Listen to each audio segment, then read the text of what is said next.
మా దగ్గర అబ్బాయిలు ఉన్నారు, వాళ్ళకి టికెట్స్ కూడా తీసాను.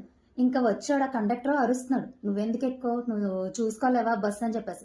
అంకుల్ నేను నిజంగా చూసుకోలేదు, నాకు తెలియదు, అమలాపురం అని ఉంది ఎక్కేసాను అని.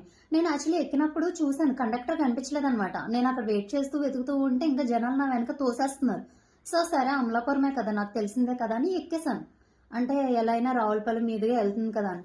ఇంకా అతను నార్మల్గా చెప్పట్లేదు అనమాట, తిట్టేస్తున్నాడు, మీరు ఎందుకు ఎక్కారు, ఆ మాత్రం తెలియదని గట్టి గట్టిగా అరుస్తున్నాడు. మేము అప్పుడే బీచ్కి వెళ్ళి వచ్చాం కదా, నా వాయిస్ మొత్తం పోయిందనమాట. అంకుల్ అలా కాదు అని నేను కూల్గా చెప్పాను. అతను వినట్లేదు. నేను అప్పుడు సీరియస్ అవ్వనమాట, ఎందుకు అరుస్తున్నారు మీరు, అంత చులకన ఎందుకు చూస్తున్నారు అని చెప్పి నేను గట్టిగా అరిచాను అనమాట. అక్కడ ఉండే వాళ్ళందరూ నన్నే చూస్తున్నారు. ఎందుకంటే నేను క్వశ్చన్ చేయడంలో తప్పలేదు, అతను నన్ను అడగడంలోనే తప్పలేదు. అండ్ నా సైడ్ నుంచి కూడా అతను ఆలోచించాలి కదా. నేను ఇప్పుడు అతని సైడ్ నుంచి ఆలోచించి ఓకే మనకి తక్కువ దూరానికి ఎందుకు ఎక్కారని తిడుతున్నాడు, చూసుకోలేదు, అది నా మిస్టేక్. అతను కూలి చెప్పడం మానేసి అరుస్తున్నాడు. చుట్టుపక్కల చాలా మంది చూస్తున్నారు, బస్సులో ఉన్న వాళ్ళందరూ నన్నే చూస్తున్నారు, నేను వాదిస్తున్నా అతను నన్ను వాదిస్తున్నాడని. ఎక్కడ ఎవరైనా మొబైల్ ఫోన్ తీసుకుని ఇప్పుడు రికార్డ్ చేసేస్తారని భయం పక్క నాకు ఉంది. అండ్ ఏం జరుగుతుంది ఇక్కడ, వాళ్ళిద్దరి మధ్యన జరిగే కన్వర్సేషన్ ని ఎవరు అర్థం చేసుకోవట్లేదు. వాళ్ళిద్దరి మధ్యన ఏం జరుగుతుందన్న గొడవ కూడా అనవసరం. ఏదైనా చిన్న ఇష్యూ జరిగితే వీడియో రికార్డ్ చేసి పెట్టేస్తున్నారు, అది గుడ్ అయినా కానీ బ్యాడ్ అయినా కానీ.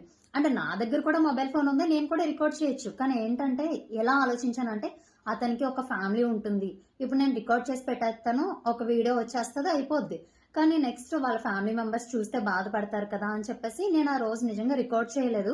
కానీ నేను అతనైతే సరే మీరు ఇంత సీరియస్ గా చెప్తున్నారు కదా, ఇంత గట్టిగా అరుస్తున్నారు కదా, నేనైతే కంప్లైంట్ చేద్దామని ఫిక్స్ అయిపోయాను. గవర్నమెంట్ హాస్పిటల్ వచ్చింది, బస్ దిగేస్తున్నాను.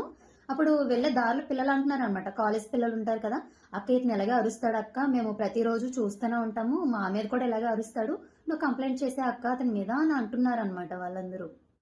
అండ్ ఎప్పుడో ఒకసారి ఎక్కిన నాకే ఇలా అనిపిస్తే, రోజు బస్ ఎక్కి ట్రావెల్ చేసే స్కూల్ పిల్లలకి కాలేజ్ పిల్లలకి ఇంకెలా అనిపిస్తుంది చెప్పండి. మరీ కండక్టర్స్ ఎంత వరస్ట్గా ఉన్నారా అనిపించింది.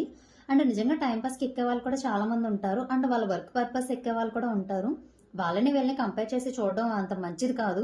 అండ్ ఎవరు ఏ ఇంటెన్షన్తో ఎక్కుతారనేది వాళ్ళకి అర్థం కాదు. సో వాళ్ళు నేను ఏదో అనేయడం అని కాదు కానీ చెప్తున్నాను. అండ్ మేము కాకినాడ అంటే రావులపాలెం టు కాకినాడ వెళ్ళినప్పుడు కూడా ఒక బస్ ఎక్కాము. ఆ కండక్టర్ నిజంగా చాలా బాగా చెప్తున్నాడు, మీరు అక్కడ కదమ్మా ఇక్కడ దిగండి, తెలియని వాళ్ళకి చెప్తున్నాడు ఎక్స్ప్లెనేషన్ చేసి. అండ్ ఒక ఆవిడ బస్సు ఎక్కుదామని పరిగెత్తుకుంటూ వచ్చి బస్సు అడ్డంగా నిలబడిపోయింది. కొంచెం ఉంటే బస్సు ఆమెను గుద్దేద్దాను అనమాట. సో సడన్ గా బ్రేక్ వేసి ఆపేసి ఆమెను ఎక్కిచ్చాక అంటున్నాడు, ఎందుకమ్మా నువ్వు అలా బస్సుకి అడ్డంగా వచ్చేస్తున్నావు అంటే, బస్సు ఆపట్లేదని మీరు అంటున్నాడు. ఆపకపోతే ఈ బస్ కాకపోతే ఇంకో బస్సు వస్తుంది, ఇప్పుడు నువ్వు ఆ బస్సు కింద పడి చచ్చిపోతే నీ ప్రాణాలు తిరిగి వస్తాయా అని నిజంగా చాలా మంచిగా చెప్పాడు. అలాంటి కండక్టర్స్ కూడా ఉంటారు, నేను దాని గురించి అయితే చెప్తున్నాను.